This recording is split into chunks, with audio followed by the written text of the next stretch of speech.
Kita tengok satu lagi example untuk menunjukkan hybridization-nya dan juga orbital overlapping for the formation of sigma bond and pi bond. Okay, kita tengok example lain selain daripada hari itu kita gunakan SF4 sebagai example. So sekarang kita gunakan pula CS2. Okay, CS2. Now, seperti biasa, kita perlu memerlukan dengan draw the Lewis structure. Okay, so when we draw the Lewis structure, kan kita kena tahu dulu the total valence electron. So total valence electron untuk carbon kita tahu proton number dia 6. So dari situlah kita tahu it should be 2, 4. Electronic configuration zaman dulu memang tak dibenarkan dalam matrik, tapi kita pinjam dulu. Okey, untuk sulfur 16 proton numbernya. Okay, so from here we know that 2.8.6. So nampak tak? Dari sini kita tahu carbon ada 2 shell. The valence shell is shell 2. Okay, dalam valence shell tu ada 4 valence electrons. Okay, for sulfur pula, dari sini kita nampak there are 3 shells. Okay, the valence shell here adalah shell 3. Okay, dalam shell 3 ni dia ada 6 valence electrons. Okay, dari situ sekarang kita boleh kira the total number of valence electron. Okay, untuk carbon ada 4, sulfur ada 6, tapi ada 2 sulfur, so kali dengan 2, so the total here is 16, betul? Okay, so that means we have 16 electrons to distribute after this. Okay, step 2 kita perlu tahu which one is the central atom. Okay, carbon dengan sulfur. Okay, carbon dia memang carbon and sulfur they have the similar electronegativity. Tapi oleh kerana carbon, it can form more bonds, 4 kan? Satu carbon boleh bentuk 4 ikatan. So, carbon duduk di tengah. The central atom is carbon. So, sulfur duduk di tepi. These are the terminal atoms. Okay, now, step 3, kita distribute the electrons. So, remind yourself, when we distribute the electron, we have to make sure the terminal atom achieves octet ya. Okay, 2 satu garisan 2 elektron. So 2 4 6 8. Sama juga dengan di sini 2 4 6 8. Is that clear? Okay, so now after this apa yang berlaku? Okay, step yang seterusnya iaitu step 4, we have to check we have to check central atom ni adakah berbar, beryllium, boron, aluminium. Okay, berbar, B beryllium, boron, aluminium. Kalau central atom adalah berbar, that means memang biarkan begitu, tak perlu buat apa, tak perlu convert jadi double bond.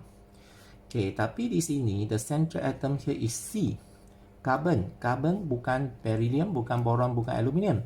So kita kena semak lagi untuk carbon, it is from period 2. Maksudnya maximum 8 valence electron. Okay, itu yang kita kena ingat Okay, maximum 8 electrons. So sekarang kita perlu buat apa?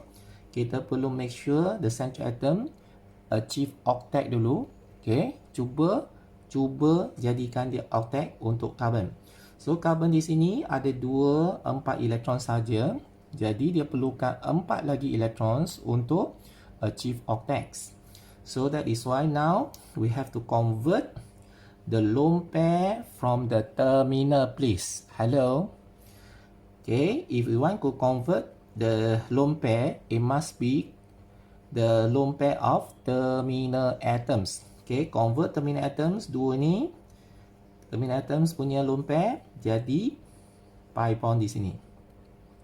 Okay, kita buat satu lagi dari sini. Okay, convert this one, padam dalam exam kita padam dengan padamkan dua ni, kemudian jadikan dia garisan. Okey. So, sekarang kita semak karbon sudah capai oktet. Okey. So, satu lagi yang perlu kita semak iaitu ada tak charge. CS2 tak ada charge. So, kita tak perlulah buat kurungan, tak perlulah tunjuk charge. Okey, sebab zero charge for CS2.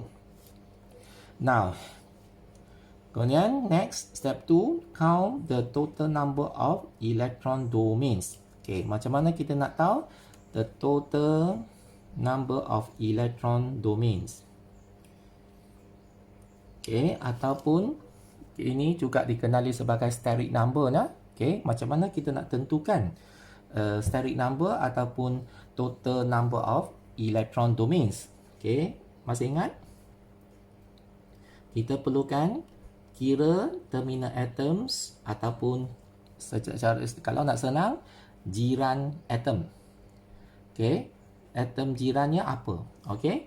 So ada berapa atom jiran? Okey, tambah dengan lone pair pasangan tersendiri, okey, dan unpaired electron. Okey. So now katakanlah kita nak tahu electron domains untuk carbon. Central atom dulu lah. Central atom carbon. So, carbon ini ada berapa jirannya? Ada dua jiran kan? So, dia ada dua terminal atoms. Dua. Okay, ada tak lone pair di sini? Tak ada. So, unpaired electron pun kosong. So, di sini dua. Okay. Is that clear? Any question to ask so far? Okay, kalau tak ada, kita proceed lah. Okay, kalau kita dah tahu, dah kirakan total number of electron domains. Next, yang ketiga, determine the type of hybridization and arrangement of the electron domains. So, macam mana kita nak tahu the type of hybridization? Okay, untuk apa ni tujuan kita di sini, kita fokus pada central atom dulu lah. Okay, macam mana kita nak tahu central atom ni hybridization-nya adalah apa? Okay, macam mana kita nak tahu? Ingat, based on the total electron domains. Okay, so the total electron domains 2 ini maksudnya apa? Maksudnya dia perlukan dua orbital to mix and form a new set of hybrid orbitals. Okay, so kalau dia perlukan dua orbitals, so in general memanglah dia perlukan apa? Okay, in general memang kita ada s orbital, kita ada p orbital dan d orbital. Ingat? So dari situ kita hanya perlukan dua. Maksudnya ini dengan ini, dua ini saja. Okay, kalau perlukan dua orbital saja untuk dicampur, diakacukkan, so hasilnya adalah 1s, 1p. So itulah sebabnya hybridization-nya adalah sp. Okay, dia melibatkan 1s, 1p. So this is the type of hybridization. Hybridization of C adalah sp. Are you following? Okay, begitu juga kalau ada dua, so electron domains ni bercharge negatif. Dia memang akan saling menolak antara satu sama lain. So according to Vesper theory, ingat tak? According to Vesper theory, two pairs of electron ini, two pairs of electrons ni ataupun two electron domains ini, dia akan saling menolak sehingga tolakan adalah minimum. Okay? So, bila tolakan adalah minimum, dia akan jadi linear. Susunan terbaik, this will be the arrangement of electron domains. Kena tulis. Arrangement of electron domain is linear. Kena tulis Okay, next kita tengok apa seterusnya. Okay, soalan langkah seterusnya. Now we try to explain the hybridization process of the central atom. Okay, hybridization process kan ada ingatlah kena buat untuk central atom sahaja. Kemudian kita kena buat untuk ground state, excited state and hybridized state. Ya, kita mulakan dengan central atom dulu nah.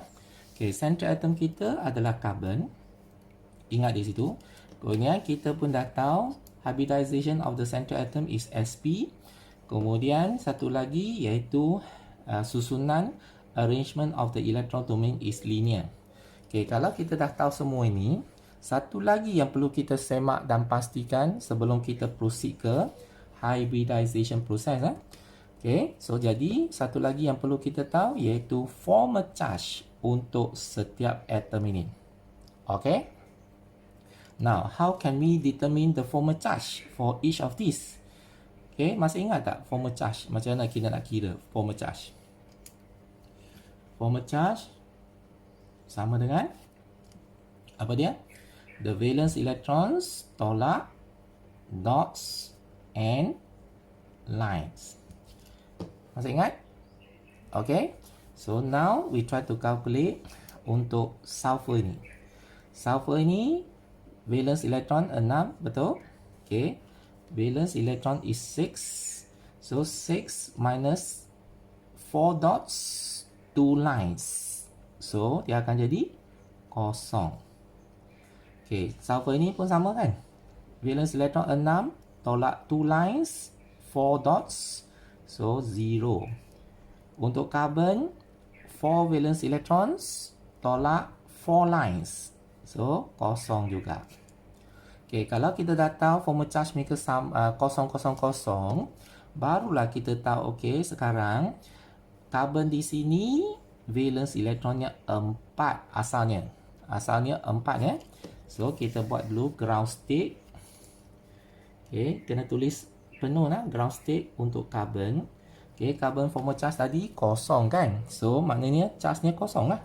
Bila charge-nya kosong, ground state-nya ataupun kita nak tunjuk, ingat di sini kita nak explain the hybridization process. So untuk tujuan ini, ingat. Kita hanya tunjuk orbital diagram of valence shell sahaja. Okay? Ingat, orbital diagram of valence shell sahaja. So untuk carbon, valence shell-nya shell yang keberapa? Nampak tak? Shell 2. Okay? So kalau valence shell-nya shell 2, maksudnya kita hanya tunjuk valence shell 2s 2p sahaja. Is that clear?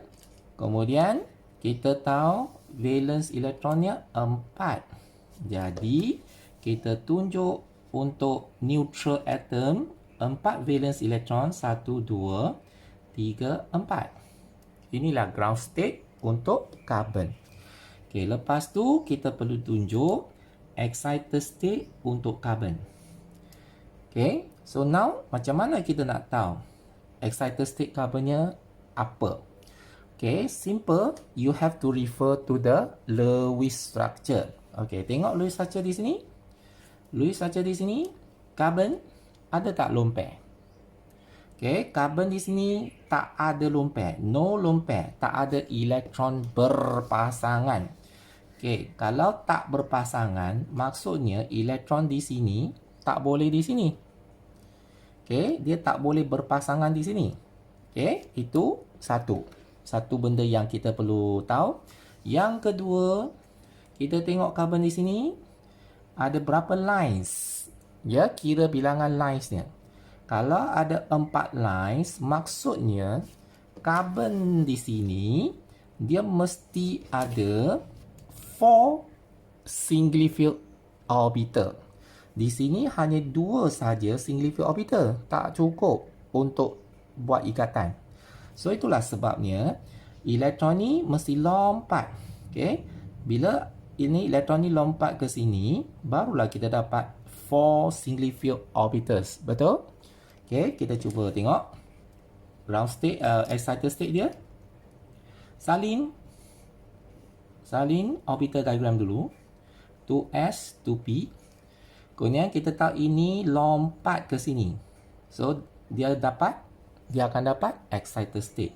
So, selepas ini lompat, ini tinggal 1.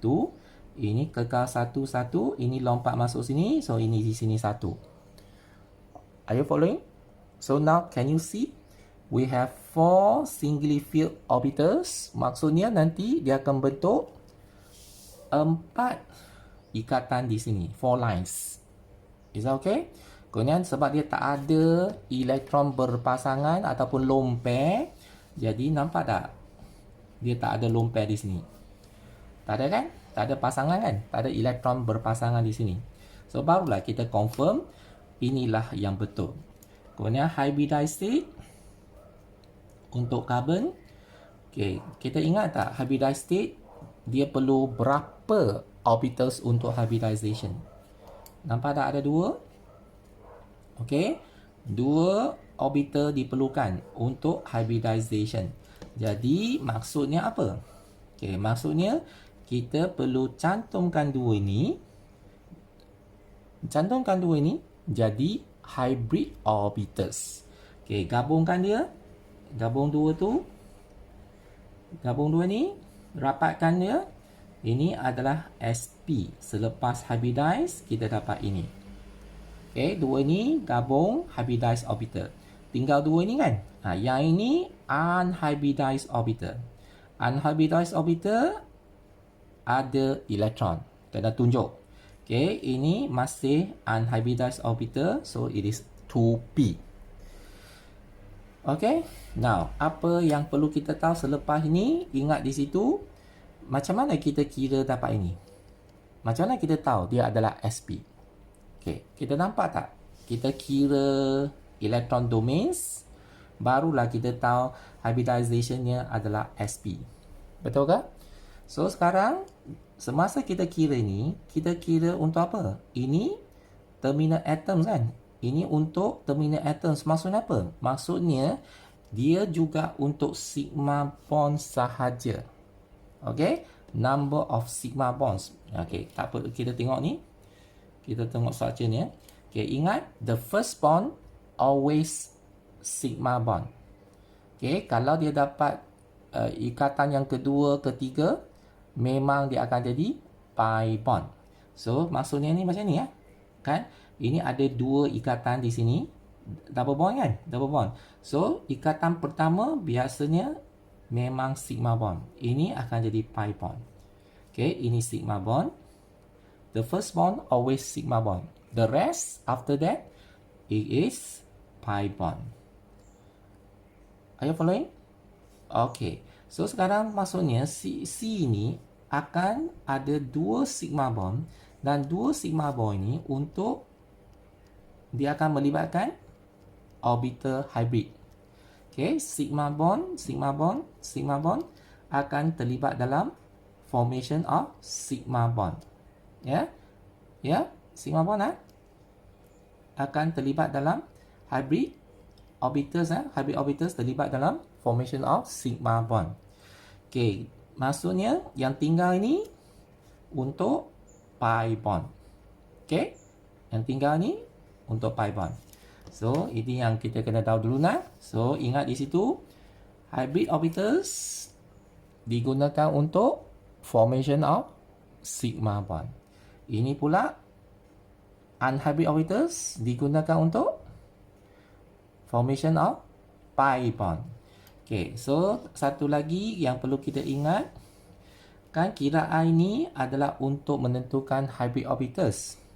So now I can say sigma bond akan melibatkan hybrid orbitals.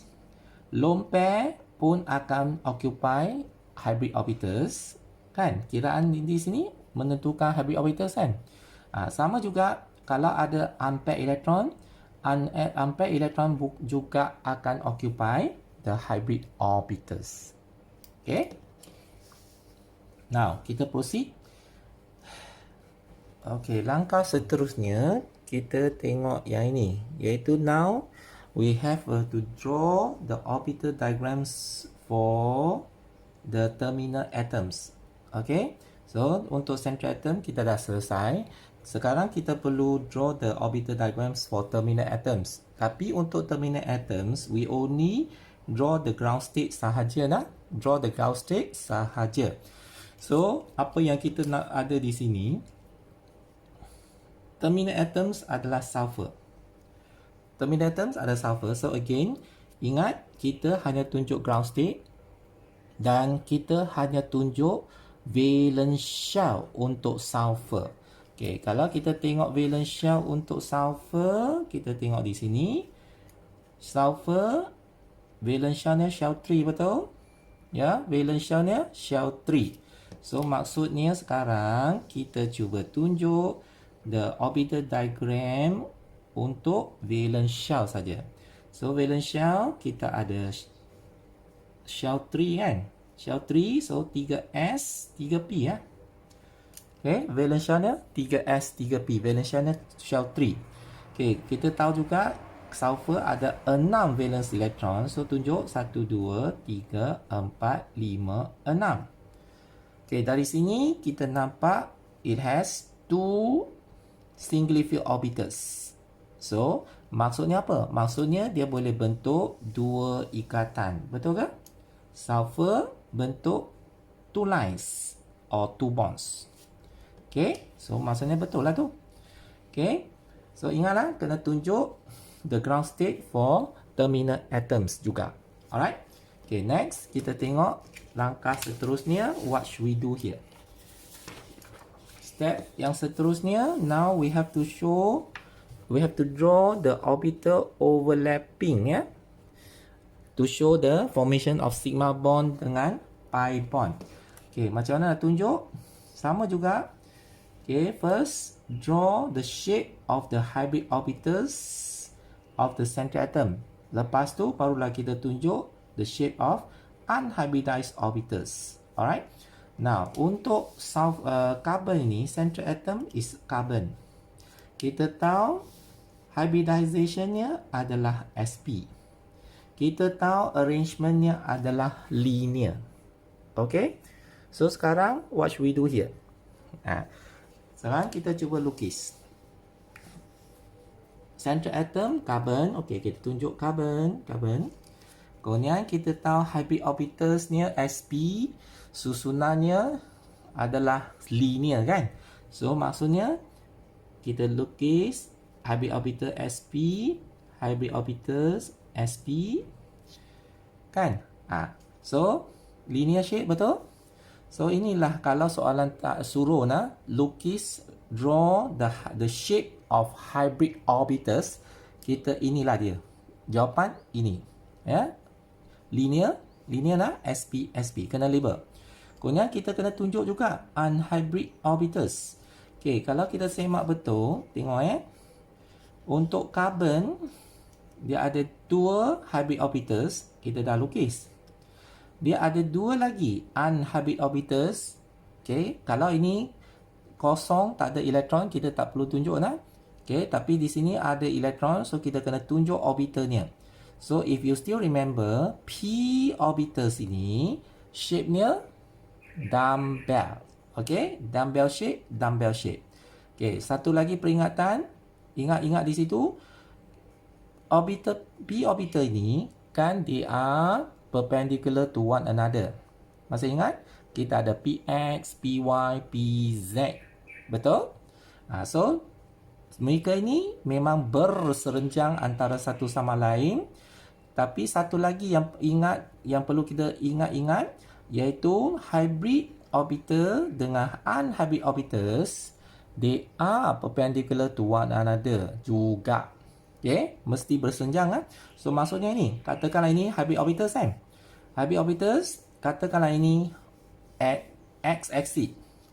Okay, at x-axis, kita ada hybrid orbitals. So, sekarang kita tambah 2p orbitals. Mana nak tambah? They must be perpendicular to one another. So, kalau ini px, kita ada pz. Okay, ini pz, kita letak unhappy orbitals. Kan berserenjang. Satu lagi tupi, kan tupi ada dua tu. Satu lagi. Mana nak letak ni? Ingat semua ni kena berserenjang antara satu sama lain. So maksudnya yang ini we can only put it in y-axis. Okay, y-axis ni ada ke mana? Y-axis di sini kan?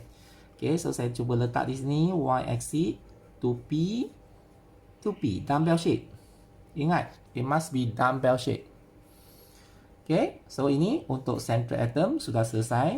Kemudian kita tengok terminal atom S kan? Dua ikatan, satu sigma, satu pi. Okay, so untuk S, ingat dia gunakan orbital apa terlibat di sini? S, dia melibatkan 3p orbitals. So ingat tak? P orbitals shape dia apa? Dumbbell kan? So, kita lukis dumbbell shape untuk 3p of sulfur. Okey, buat sulfur sebelah kiri. Katakanlah di sini sulfur. Okey, dia gunakan 3p orbitals untuk overlap. Betul? Okey, after overlapping, they share one pair of electron. Kena tunjuk, ya. Okey, tengok di sini, it must be in one straight line. One straight line. Nucleus orbital overlap, they are in one straight line, so this orbital overlap will form sigma bond. Okay, kemudian 3p yang satu lagi, kan ada dua, ini 3p satu dan satu lagi 3p. Ingat, they must be perpendicular to one another. So kalau saya lukis begini, adakah perpendicular? Dua ini perpendicular kan? So, this is 3p. Am I right? Okay, now tengok di sini. Ini dengan ini, adakah parallel? Side by side. Parallel kan? Dua ini parallel. So, kalau dua ini parallel, they can overlap side by side. Sideway overlapping. Okay, sideway overlapping ini akan menghasilkan pi bond. Okay? Sama juga di sebelah kanan, sulfur di sebelah kanan. Okay, dia juga ada 3p, dua 3p. So, 3p pertama dia overlap begini. Okay, ini 3p orbitals yang pertama. Overlap, share one pair electron. Kan, ini tampak tak? Nucleus orbital overlap in one straight line. So, this will form sigma bond. Sigma ya? Okay, kemudian 3p yang kedua, dia mesti berserenjang dengan ini kan. So, kalau kita lukis begini, macam mana dia nak overlap dengan ini? Kan? Untuk formation of pi bond, dia mesti parallel. Ya? So, itulah sebabnya 3p yang kedua mesti pada y-axis. Okay, kita cuba lukis pada y-axis. Is that clear? Okay, so nampak tak? This one berserenjang dua ni mesti berserenjang. Ini x-axis, ini y-axis. Okay, ini 3p. Okay, so again, nampak tak? Dua ni parallel. So, they can overlap to form pi bond. Okay, this is what I call sideway overlapping, forming pi bond. So, ingat, you have to show the electron sharing. Electron sharing kena tunjuk one up, one down. Ini one up, one down. Electron sharing electron kan? You have to show.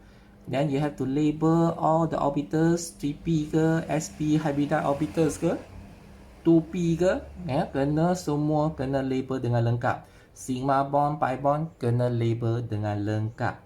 Okay, so if you want to describe, now you can describe how? Say very simple. So, if the question asks to describe, to explain the formation of sigma bond, pi bond, okay, you have to write in sentences, you have to write in sentences. Ingat di situ. Okay, tak apa, kita tengok apa yang ada di sini dulu. Okay, draw the overlapping of the orbitals, kan, kita dah tunjuk. Okay, label sigma bond, pi bond, dah label kan. Okay, kemudian you have to show the shared electrons and lone pairs of the central atom, kan, semua electron, the shared electrons you have to show. Okay, now kalau explanation kita buat apa? Kita boleh katakan sp hybrid orbitals of s overlap. Ini overlap macam mana? Head to head overlapping lah. So kita katakan overlaps macam mana? Head to head with siapa ni? Overlap with 3p orbital of s. Sorry, this one must be C kan? Central atom. Hybrid orbital C carbon overlaps head to head with 3p orbitals of s terminal atoms kan? Forming apa? Sigma bond. Okay? Boleh ke? Any problem so far? Any problem? Boleh ke? So inilah antara yang kita boleh dapat. Okay, sorry tadi keluar daripada range. Okay, sekarang boleh tengok dengan lebih jelas kan? Betul? Okay, now kalaulah kita nak describe the pi bond macam mana? How to describe the pi bond? Okay, kita katakan ini 2p kan? 2p dengan 3p overlap kan? Okay, kita tulis 2p orbital of central atom carbon kan? Overlap. Macam mana mereka overlaps? Ini parallel kan? Parallel maksudnya sideway. Overlap sideway ataupun sideway overlapping with siapa? 3p orbital of s forming apa? Pi bond. Okay, so far that's all for this time. Kita tengok satu lagi example untuk menunjukkan hybridization-nya dan juga orbital overlapping for the formation of sigma bond and pi bond. Okay, kita tengok example lain selain daripada hari tu. Kita gunakan SF4 sebagai example. So sekarang kita gunakan pula CS2. Okay, CS2. Now, seperti biasa, kita perlu mulakan dengan draw the Lewis structure. Okay, so when we draw the Lewis structure, kan kita kena tahu dulu the total valence electron. So total valence electron untuk carbon kita tahu proton number dia 6. So dari situlah kita tahu it should be 2, 4. Electronic configuration zaman dulu memang tak dibenarkan dalam matrik, tapi kita pinjam dulu. Okay, untuk sulfur 16 proton numbernya. Okay, so from here we know that 2.8.6. So nampak tak? Dari sini kita tahu carbon ada 2 shell. The valence shell is shell 2. Okay, dalam valence shell tu ada 4 valence electrons. Okay, for sulfur pula, dari sini kita nampak there are 3 shells. Okay, the valence shell here adalah shell 3. Okay, dalam shell 3 ni dia ada 6 valence electrons. Okay, dari situ sekarang kita boleh kira the total number of valence electron. Okay, untuk carbon ada 4, sulfur ada 6, tapi ada 2 sulfur, so kali dengan 2. So the total here is 16, betul? Okay, so that means we have 16 electrons to distribute after this. Okay, step 2 kita perlu tahu which one is the central atom. Okay, carbon dengan sulfur. Okay, carbon dia memang carbon and sulfur they have the similar electronegativity. Tapi oleh kerana carbon it can form more bonds, 4 kan? Satu carbon boleh bentuk 4 ikatan.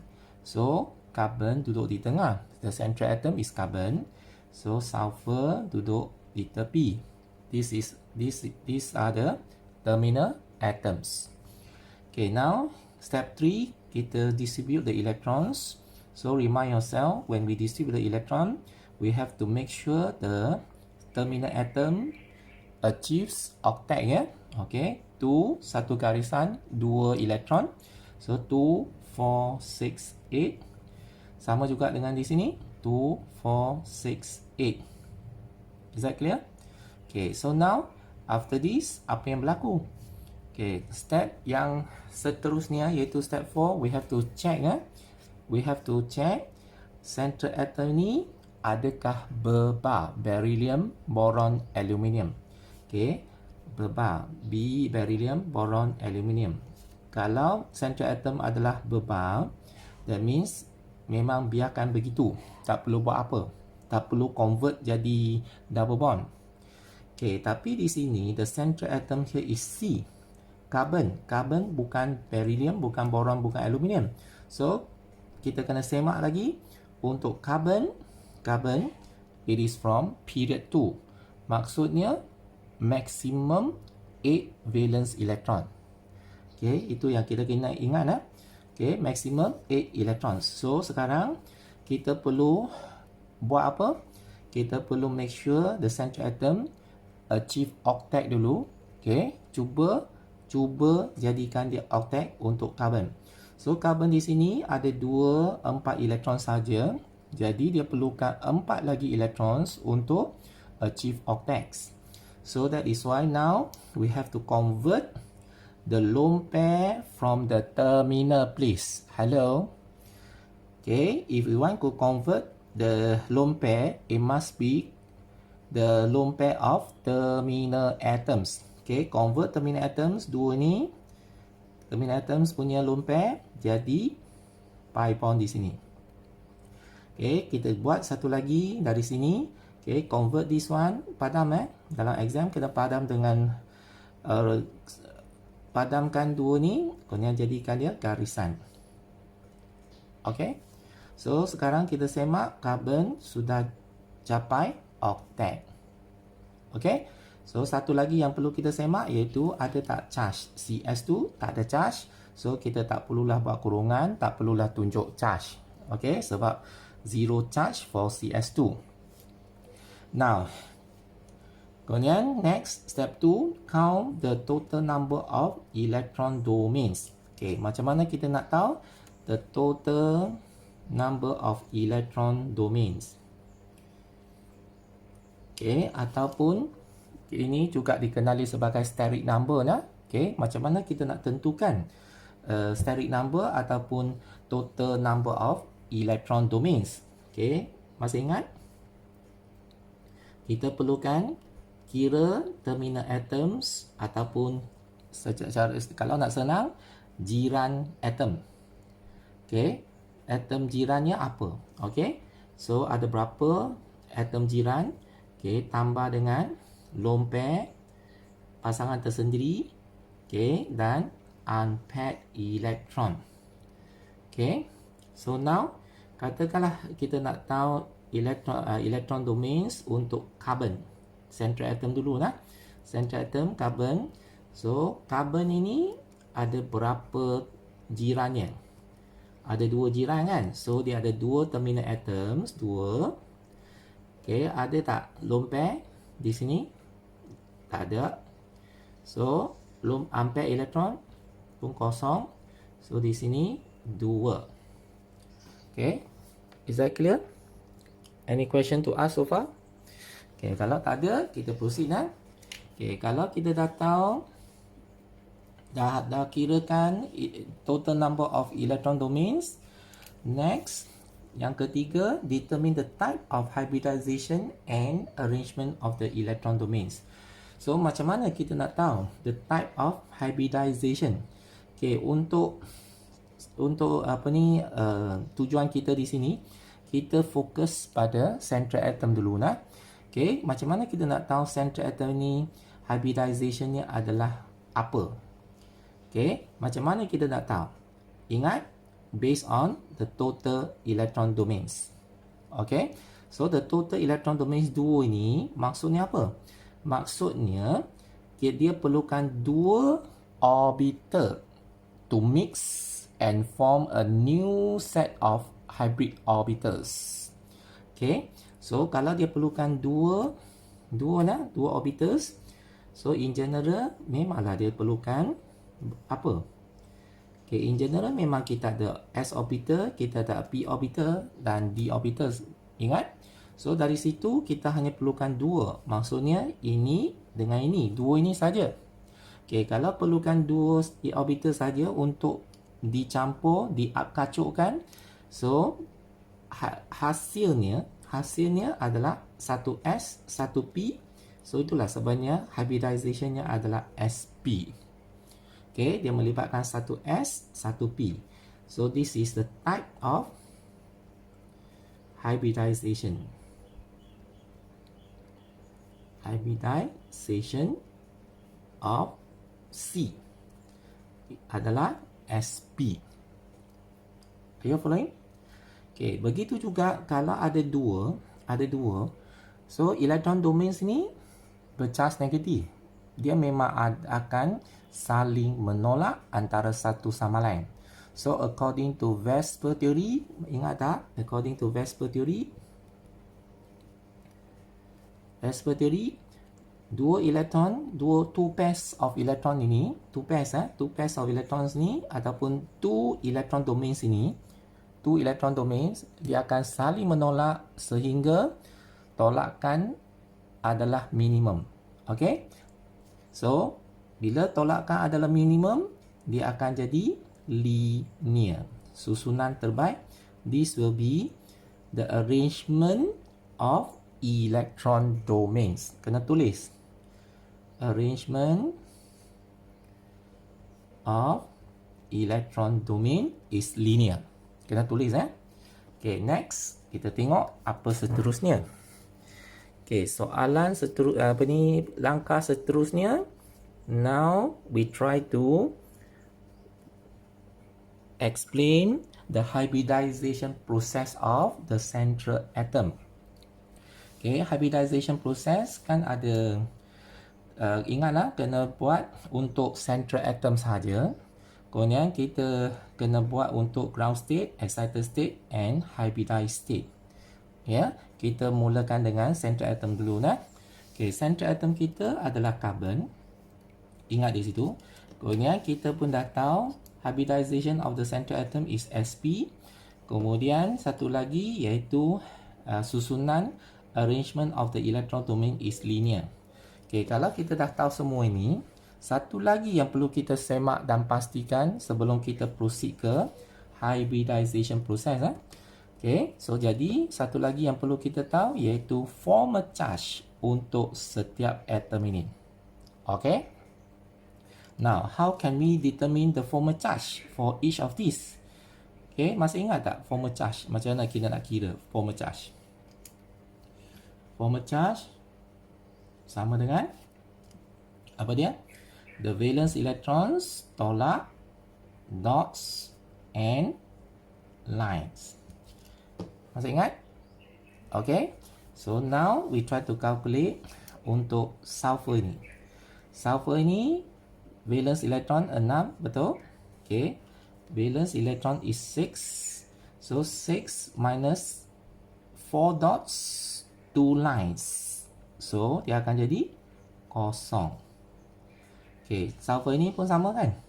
Valence electron 6, tolak 2 lines, 4 dots, so 0. Untuk carbon, 4 valence electrons, tolak 4 lines, so kosong juga. Okay, kalau kita dah tahu formal charge mereka kosong, barulah kita tahu, okay, sekarang carbon di sini valence electronnya 4 asalnya. Asalnya 4 ya. So, kita buat dulu ground state. Okay, kena tulis penuh lah ground state untuk carbon.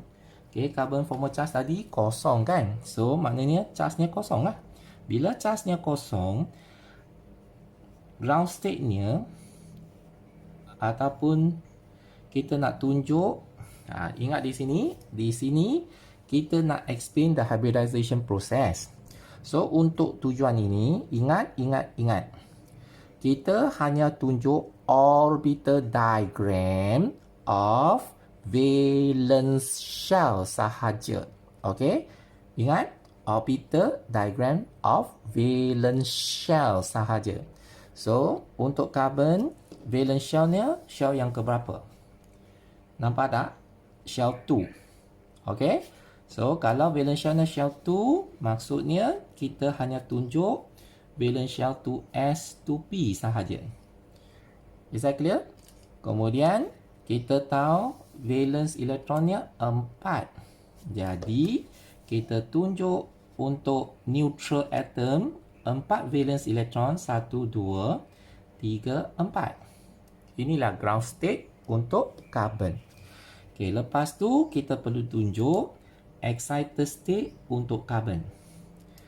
Okay, so now macam mana kita nak tahu excited state carbonnya apa? Okay, simple. You have to refer to the Lewis structure. Okay, tengok Lewis structure di sini. Lewis structure di sini, carbon ada tak lone pair? Okay, carbon di sini tak ada lone pair. No lone pair. Tak ada elektron berpasangan. Okay, kalau tak berpasangan, maksudnya elektron di sini tak boleh di sini. Okay, dia tak boleh berpasangan di sini. Okay, itu satu. Satu benda yang kita perlu tahu. Yang kedua, kita tengok carbon di sini ada berapa lines. Ya, kira bilangan linesnya. Kalau ada 4 lines, maksudnya carbon di sini dia mesti ada 4 singly filled orbital. Di sini hanya 2 saja singly filled orbital. Tak cukup untuk buat ikatan. So, itulah sebabnya elektron ni mesti lompat. Okay? Bila ini elektron ni lompat ke sini, barulah kita dapat 4 singly filled orbitals. Betul? Okay, kita cuba tengok ground state, excited state dia. Salin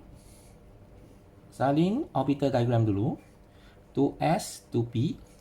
Kemudian kita tahu ini lompat ke sini. So, dia akan dapat excited state. So, selepas ini lompat, ini tinggal 1. Ini kekal 1, 1. Ini lompat masuk sini. So, ini di sini 1. Are you following? So, now can you see? We have 4 singly filled orbitals. Maksudnya nanti dia akan bentuk 4 ikatan di sini. 4 lines. Is that okay? Kemudian sebab dia tak ada elektron berpasangan ataupun lone pair, jadi nampak tak? Dia tak ada lone pair di sini. Tak ada kan? Tak ada pasangan kan? Tak ada elektron berpasangan di sini. So barulah kita confirm inilah yang betul. Kemudian hybridized state untuk carbon. Okay, kita ingat tak hybridized state dia perlu berapa orbitals untuk hybridization? Nampak tak ada 2? Okay, 2 orbital diperlukan untuk hybridization. Jadi maksudnya apa? Okay, maksudnya kita perlu cantumkan 2 ini. Cantumkan 2 ini jadi hybrid orbitals. Okay, gabungkan dia. Gabung 2 tu. Gabung 2 ni. Rapatkan dia.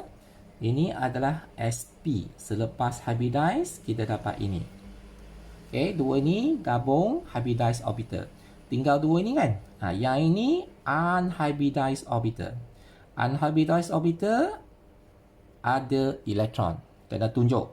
Okay, ini masih unhybridized orbital. So, it is 2p. Okay, now, apa yang perlu kita tahu selepas ini? Ingat di situ, macam mana kita kira dapat ini? Macam mana kita tahu dia adalah sp? Okay, kita nampak tak? Kita kira electron domains, barulah kita tahu hybridization-nya adalah sp. Betul ke? So, sekarang, semasa kita kira ni, kita kira untuk apa? Ini terminal atoms kan? Ini untuk terminal atoms. Maksudnya apa? Maksudnya, dia juga untuk sigma bonds sahaja. Okay? Number of sigma bonds. Okay, tak apa, kita tengok ni. Kita tengok structure ni. Okay, ingat the first bond always sigma bond. Okay, kalau dia dapat ikatan yang kedua, ketiga, memang dia akan jadi pi bond. So, maksudnya ni macam ni ya. Kan? Ini ada dua ikatan di sini. Double bond kan? Double bond. So, ikatan pertama biasanya memang sigma bond. Ini akan jadi pi bond. Okay, ini sigma bond. The first bond always sigma bond. The rest after that, it is pi bond. Are you following? Okay. So sekarang maksudnya C ini akan ada dua sigma bond dan dua sigma bond ini untuk dia akan melibatkan orbital hybrid.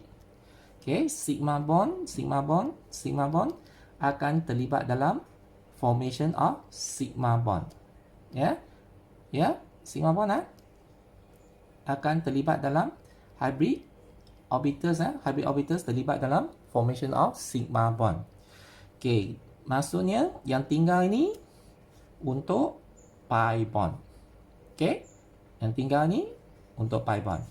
So, ini yang kita kena tahu dulu nak. So, ingat di situ hybrid orbitals digunakan untuk formation of sigma bond. Ini pula unhybrid orbitals digunakan untuk formation of pi bond. Okay, so satu lagi yang perlu kita ingat, kan kiraan ini adalah untuk menentukan hybrid orbitals. So now I can say sigma bond akan melibatkan hybrid orbitals.